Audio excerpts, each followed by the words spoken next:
le pervers narcissique pense que tout le monde est pervers narcissique. La plupart des pervers narcissiques.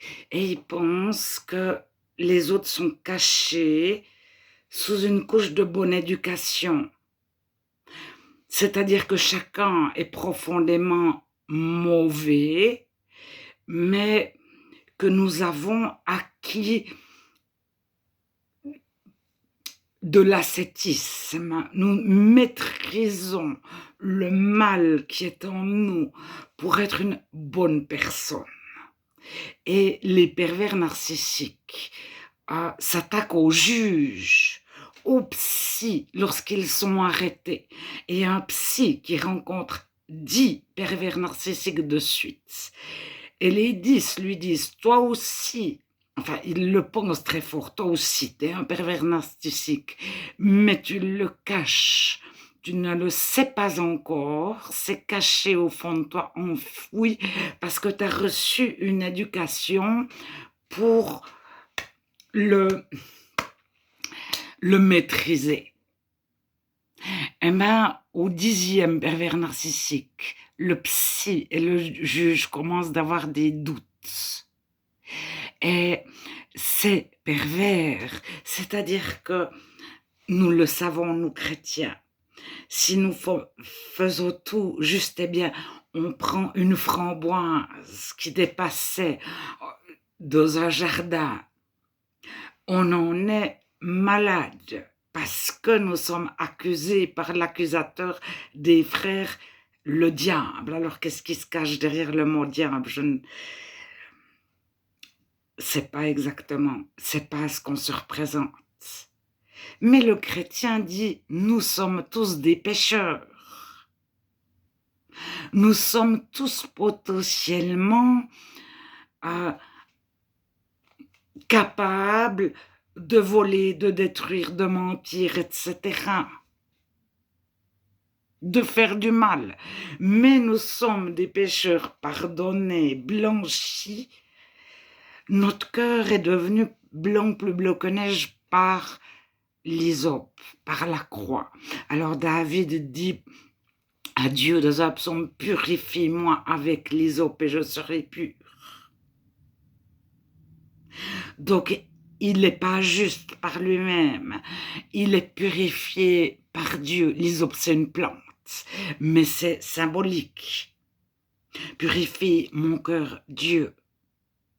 Alors, c'est ce que le chrétien dit. Nous sommes tous potentiellement des voleurs, des menteurs, capables de faire les pires horreurs. Mais le chrétien ne maîtrise pas le mal. Par son éducation, par sa religion. Pas du tout, pas du tout, pas du tout. Il n'y a pas le religieux qui ascète, qui maîtrise le mal, qui est l'inverse du pervers narcissique. Il y a des personnes capables de pécher, qui sont nés pécheurs. Alors les enfants de chrétiens qui ont volé une framboise, ils n'en ont des fois plus conscience. Mais ceux qui se sont convertis au cours de leur vie, particulièrement dans les prisons de haute sécurité, eux disent « J'étais un agent de Satan. Dieu a lavé mon cœur. Il me voit plus blanc que neige. Il a oublié mon péché. » Et de se savoir pardonné par Dieu, c'est le départ. Dieu purifie notre cœur. Alors, une fois que notre cœur est pur, on part de zéro. Donc, pourquoi le chrétien ne redevient pas... C'est parce qu'il est pur, pur, pur. Donc, pour lui, voler une framboise, c'est déjà un acte il n'y a que ça à voir. Donc, il va le voir comme un acte énorme parce qu'il n'y a que ça à voir.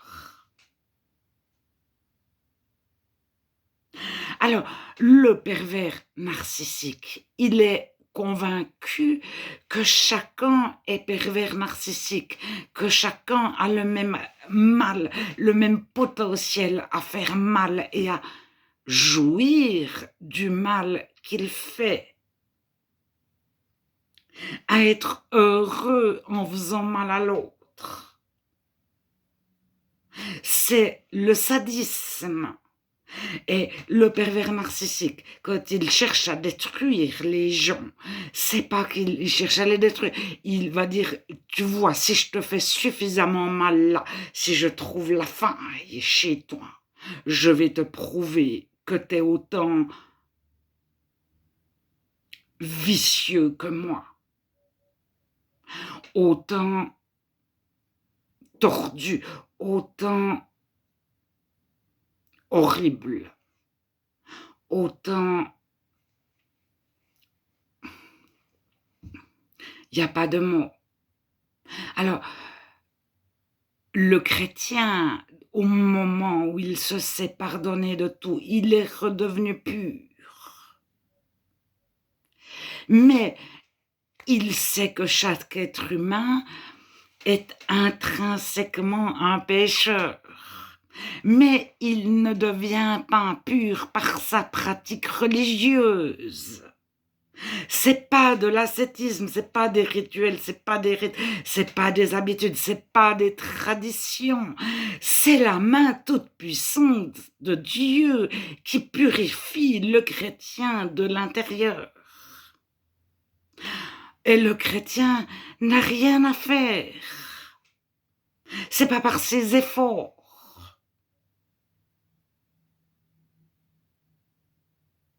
Et parce qu'il est soumis à Dieu, il est debout. Et parce qu'il est debout, le mal ne peut pas l'influencer.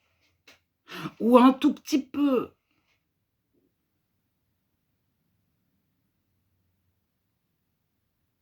Alors, le chrétien reconnaît que nous sommes tous des pécheurs. Le chrétien passe par Dieu qui a lavé son cœur. David dit, Dieu ne prend pas plaisir au sacrifice. Donne-moi un cœur pur. C'est la prière de David. C'est le psaume 50 ou 51. Lisez le psaume 50 et le psaume 51. Donc David a fait tuer le mari de Bathsheba pour lui prendre sa femme. Après, David est tout mal. Alors, David se reconnaît pécheur. Mais parce qu'il est purifié, il n'y a qu'une Bathsheba. Parce qu'il pourrait y en avoir 300. Et David ne recommencera jamais. Et le chrétien, quand il se convertit, il est purifié. Jésus est... Le sang de Jésus est le sacrifice. Le chrétien n'a plus besoin de faire de sacrifice.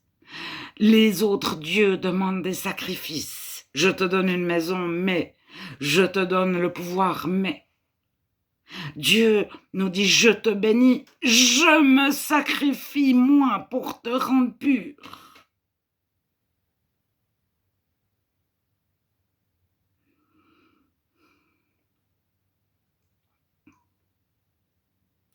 Et le chrétien se sait laver blanc, plus blanc que neige. C'est pas une question de maîtrise de soi, de bonne éducation, etc. Mais lorsqu'il fait quelque chose de faux, il se sent tout mal. Et le pervers narcissique, il dit simplement « je suis normal ». Et je veux te prouver que tout le monde est apte à faire du mal, qu'il n'y a pas les bons et les méchants. Qu'il n'y a que des méchants. Donc, tous les coups sont permis pour que tu réalises que toi aussi tu es un méchant. Alors Dieu, c'est le contraire. Au moment où on réalise qu'on est un pécheur, on se sait pardonné par Dieu, on se voit pardonné par Dieu, et on se voit devenir blanc. Pur, saint, pardonné, sans aucun effort, sans connaître un seul verset de la Bible. Et tous les protagonistes de la Bible l'ont vécu. Sans Bible du tout, si on vit ça, on sait qui est Dieu. On sait qu'il nous a rachetés, lavés de l'intérieur. Rachetés de toutes les malédictions, de toutes les paroles prononcées contre nous. Et on est libre, libre, libre, libre, libre. Et libre du mal.